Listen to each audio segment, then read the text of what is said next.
Welcome back. 17 past the hour. Well, just a couple days ago, former acting CIA Director Mike Morell, who made significant changes, as we know, to the White House talking points in Benghazi, gave his testimony before the House Intelligence Committee.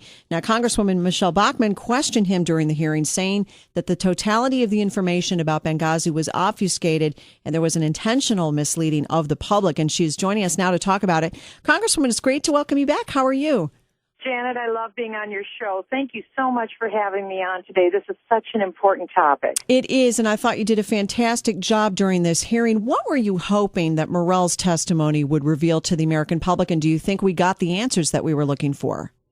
Actually, I'm extremely grateful for the hearing that we had, because what the American people saw was the preview of what the cover story will be if Hillary Rodham Clinton chooses to run for president of the United States.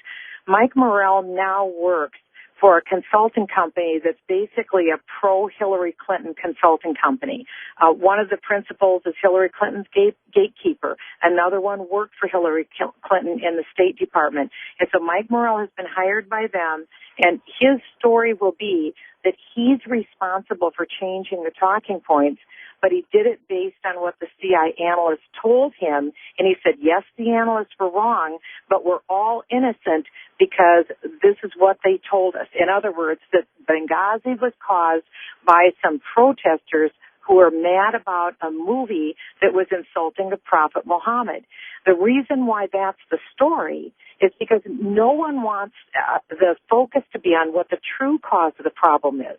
And that's the absolute failure of Hillary Clinton and Barack Obama in failed foreign policy, failure to keep the compound in Benghazi safe, failure to send a military rescue when Americans were under attack, and a failure to admit what the true cause was, which they knew in real time, which was this was a terrorist attack by Al-Qaeda.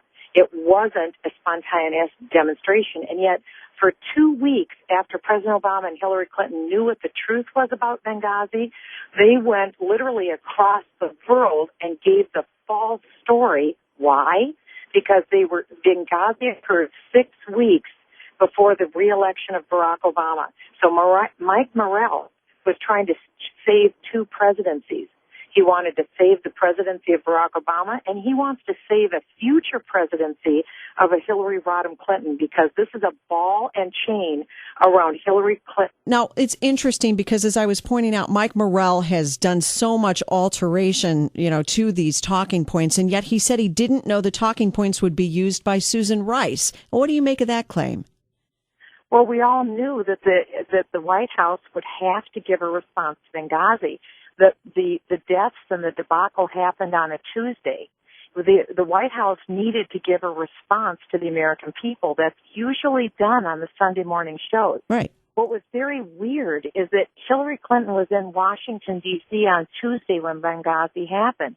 She was there all week, including on Sunday for the Sunday morning show. Rather than sending out the person who is the most connected with Benghazi, Hillary Clinton, Hillary didn't want anything to do with it. This was an unmitigated disaster. Yeah. She didn't want to have her words on the record in case she ran for president. So she and the White House sent out Susan Rice, who's the ambassador for the UN, which has nothing to do with this attack in Benghazi. And so Susan Rice was told what to say by the White House. Mike Morell admitted that he changed the story to what we all know now was the false story. But here's the other point, Janet.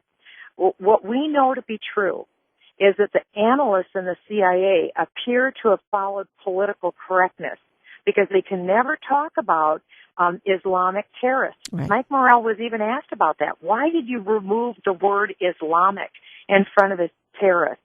And he said, well, he didn't want to inflame prejudices. It's not inflaming if you're just telling the truth. Yeah. This terror attack was inspired by a belief in Islamic jihad. And he was unwilling to say that. We had two reports on the Fort Hood massacre, one by the FBI, one the Lieberman report. Both brought the same conclusion. Political correctness kept our analysts from seeing the reality on the ground. Mike Morell pretty much said the same thing. Our analysts couldn't come up with the right conclusion because they're looking through a lens of political correctness. In my opinion, both Hillary Clinton and Barack Obama look at the world through a lens of political correctness that's hurting American national security, and in some cases it's getting innocent Americans killed. We need a commander-in-chief that recognizes the falsity of political correctness and someone who's willing to stand up for American values. Well, and it's so interesting. Did they, this issue that it happened on 9/11? I mean, isn't it interesting? They all just happened to be watching this video right around 9/11. It just happened to happen on that date. I mean, are we really that dumb? We're supposed to believe that it was just a spontaneous protest and this film was just viewed right around that time when it was the anniversary of 9/11. I mean, we just don't swallow that. You're making the exact point, Janet. You're exactly right. But the biggest context point is that this was 6 weeks out from President Obama's reelection. Yeah. What he could not afford was to have the failure of his foreign policy, which is, remember, it is Barack Obama who started the war in Libya alone. He alone started that war. He commanded the American military to drop bombs on Libya. Libya was not threatening the United States. As a matter of fact, Gaddafi was a benign dictator who was locking up Al-Qaeda and Islamic jihadists. Right. So he was actually working with us in the global war on terror. Barack Obama completely changed that dynamic. He destabilized Libya. Al-Qaeda was in the training camps in Benghazi area, and now you have Al-Qaeda literally running parts of Libya, and they're receiving some of the oil revenue from this very rich country to finance global jihad. So Barack Obama's failed national foreign policy and Hillary Clinton's foreign policy led, in fact, directly to the debacle at Benghazi. They need to answer for their failed foreign policy. They couldn't afford to do that 6 weeks out from a presidential reelection, and so they had to concoct a preposterous story, and Hillary Clinton can't get out of it. But it appears that she has bought Michael Morell's false narrative, and her consulting group, or at least sympathizers to her in that consulting group, have bought and paid for Mike Morell's testimony. And what the American people saw again is a preview of what the story will be to help out Hillary Clinton in her quest to be the next president. But it's not going to work, because the American people are going to recognize Hillary Clinton is highly responsible for her failure to protect American security interests in Benghazi before the attack, her failure to call for an American military rescue, and she is responsible for continuing the false story of this Hollywood filmmaker for weeks afterwards. That puts the American national security at risk, and it disqualifies her from being our next president of the United States. Well, and I'm certainly hopeful that that fateful quote that she said during her time in front of the committee was, what difference at this point does it make how they died? I mean, how much more callous can you sound to the American people? Janet. At the very least, you should be expressing outrage and anguish over the fact that our ambassador and 3 other Americans were murdered by terrorists. And she doesn't even seem to have the clue to show some sort of emotion about it. You're exactly right, because the difference that it makes is that 4 Americans were killed because of the absolute failure of her foreign policy. There were also 4,000 different threat notices given to the United States of threats in the Benghazi area. I'll tell you, there's not 4,000 threats for the Bahamas, but there certainly was for Benghazi. I saw the notebook, the 3-ring binder notebook with the 4,000 threat notices. Janet, your listeners need to know that binder is over 6 inches thick. I don't know if there's very many other binders in the United States government that contain more threat notices. Our Americans who are charged with security on the ground were begging Hillary Clinton to give them more security. Not only did Hillary Clinton not give more security, they pulled out the security that was there in Benghazi. Not all of it, but they pulled out some of it when they needed to be reinforcing.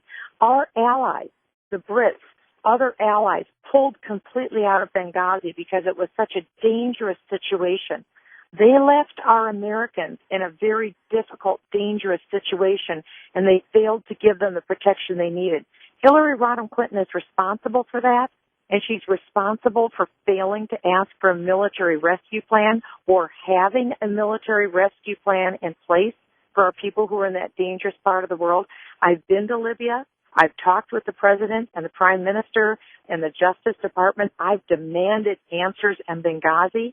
Do you know the only person who's gone to jail over Benghazi is the innocent filmmaker who made the movie that Hillary Clinton pointed to as the cause of Benghazi when that wasn't it at all? So we have a filmmaker who went to jail simply for exercising his free speech rights, while we have murderers who remain on the streets of Benghazi, and Barack Obama is doing nothing to put these murderers behind bars. We have a real problem, and Hillary has a lot to answer for, and in my opinion, she's completely disqualified herself from being our next commander-in-chief. Well, I agree with you there completely, and I'm so glad that you guys are continuing to hold the feet to the fire of this administration and not giving up. But we're out of time. But Congresswoman Michele Bachmann, always such an honor to talk to you, and thank you for what you're doing for America. It's just great to have you here. It's my honor, and Janet, you have one of the best audiences in America, and I thank you for what you're doing on your great show.